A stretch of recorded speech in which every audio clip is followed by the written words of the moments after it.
muna yung asawa. Ayan pala yung pangalan, no? Paano ko pa hinihintay? Taray! Hi naman kayo dyan, ate. Hi! Ang gaganda nila rito, no? Promise. Ang gaganda nila rito. Magkano rin yung presyo? Kasi madulula ka nga lang sa presyo.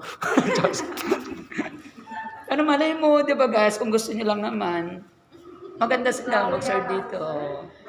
Linis. Mamaya O, kulit tayo dito. Ay, si ate. Ayan si ate. 18 years old pa lang pala yan.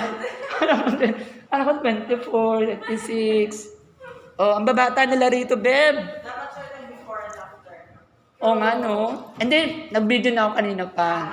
Maghapon kami nag-video dyan, nag-uusap pa kami. Di ba? Pati yung mga gamit niya, paglalagay sa pagmumukha ko. Di ba?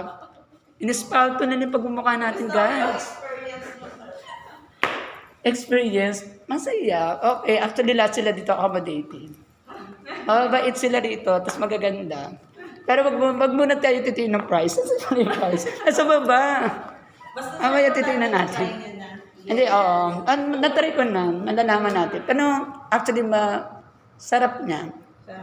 Sarap kainin. Sarap siya feeling.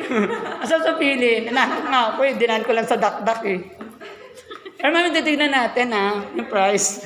I-edit ko pa pala ito habang edit nito. Yan. Hindi nga, may YouTube ano ka?